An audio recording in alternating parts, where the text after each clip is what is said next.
sure that throughout the 100,000 odd years of our species' existence, and even before, our ancestors looked up at the night sky and wondered what stars are, wondering, therefore, how to explain what they saw in terms of things unseen. Okay, so most people only wondered that occasionally, like today, in breaks from whatever normally preoccupied them. But what normally preoccupied them also involved yearning to know. They wished they knew how to prevent their food supply from sometimes failing, and how they could rest when they were tired without risking starvation. Be warmer, cooler, safer, in less pain. I bet those prehistoric cave artists would have loved to know how to draw better. In every aspect of their lives, they wished for progress, just as we do, but they failed almost completely to make any. They didn't know how to. Discoveries like fire happen so rarely that from an individual's point of view, the world never improved. Nothing new was learned. The first clue to the origin of starlight happened as recently as 1899, radioactivity. Within 40 years, physicists discovered the whole explanation, expressed, as usual, in elegant symbols. But never mind the symbols. Think how many discoveries they represent. Nuclei and nuclear reactions, of course, but isotopes, particles of electricity, antimatter, neutrinos, the conversion of mass to energy, that's E equals mc squared, gamma rays, transmutation. That ancient dream that had always eluded the alchemists was achieved through these same theories that explain starlight, and other ancient mysteries, and new unexpected phenomena. That all that, discovered in 40 years, had not been in the previous 100,000, was not for lack of thinking about stars and all those other urgent problems they had. They even arrived at answers, such as myths, that dominated their lives, yet bore almost no resemblance to the truth. The tragedy of that protracted stagnation isn't sufficiently recognized, I think. These were people with brains of essentially the same design that eventually did discover all those things. But that ability to make progress remained almost unused until the event that revolutionized the human condition and changed the universe, or so we should hope, because that event was the scientific revolution, ever since which our knowledge of the physical world and of how to adapt it to our wishes has been growing relentlessly. Now, what had changed? What were people now doing for the first time that made that difference between stagnation and rapid, open-ended discovery? How to make that difference is surely the most important universal truth that it's possible to know. And worryingly, there's no consensus about what it is. So I'll tell you, but I'll have to backtrack a little first. Before the scientific revolution, they believed that everything important, knowable, was already known, enshrined in ancient writings, institutions, and in some genuinely useful rules of thumb, which were, however, entrenched as dogmas along with many falsehoods. So they believed that knowledge came from authorities that actually knew very little. And therefore, progress depended on learning how to reject the authority of learned men, the priests, traditions, and rulers, which is why the scientific revolution had to have a wider context, the Enlightenment, a revolution in how people sought knowledge, trying not to rely on authority. Take no one's word for it. But that can't be what made the difference. Authorities had been rejected before many times, and that rarely, if ever, caused anything like the scientific revolution.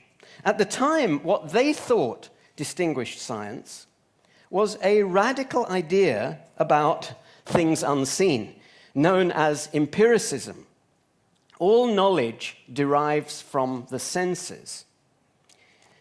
Well, we've seen that that can't be true. It did help by promoting observation and experiment, but from the outset it was obvious that there was something horribly wrong with it.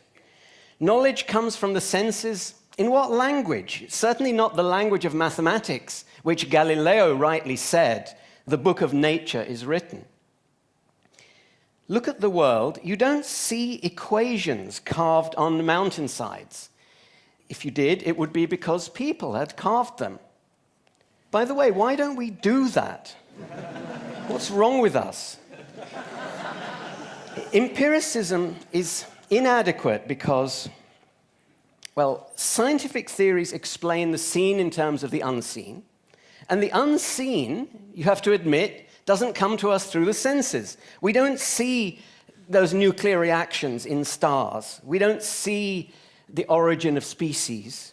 We don't see the curvature of space-time and other universes, but we know about those things. How? Well, the classic empiricist answer is induction. The unseen resembles the seen, but it doesn't.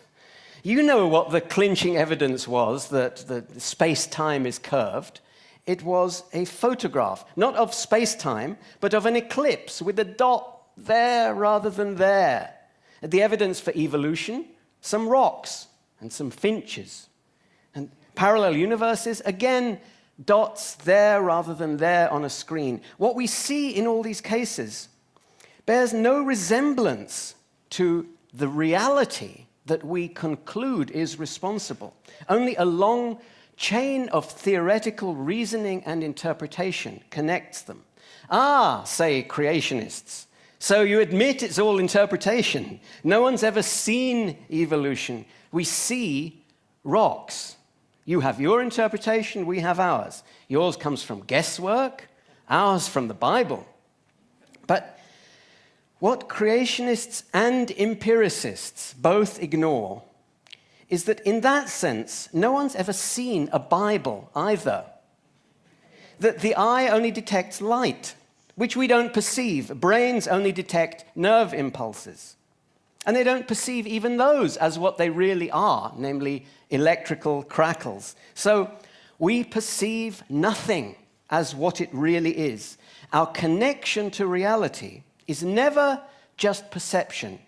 It's always, as Karl Popper put it, theory-laden. Scientific knowledge isn't derived from anything. It's, like all knowledge, it's conjectural, guesswork, tested by observation, not derived from it. So, were testable conjectures the great innovation that opened the intellectual prison gates? No. Contrary to what's usually said, testability is common in myths and all sorts of other irrational modes of thinking. Any crank claiming the sun will go out next Tuesday has got a testable prediction. Consider the ancient Greek myth explaining seasons. Hades, god of the underworld, kidnaps Persephone, the goddess of spring, and negotiates a forced marriage contract requiring her to return regularly and lets her go. And each year, she is magically compelled to return, and her mother, Demeter, goddess of the earth, is sad and makes it cold and barren. That myth is testable. If winter is caused by Demeter's sadness, then it must happen everywhere on earth simultaneously. So if the ancient Greeks had only known that Australia is at its warmest when Demeter is at her saddest, they'd have known that their theory is false. So what was wrong with that myth and with all pre-scientific thinking? And what then made that momentous difference? I think there's one thing you have to care about, and that implies testability, the scientific method, the Enlightenment, and everything. And here's the crucial thing. There is such a thing as a defect in a story. I don't just mean a logical defect, I mean a bad explanation. What does that mean? Well, an explanation is an assertion about what's there, unseen, that accounts for what's seen. Because the explanatory role of Persephone's marriage contract could be played equally well by infinitely many other ad hoc entities. Why a marriage contract and not any other reason for regular annual action? Here's one.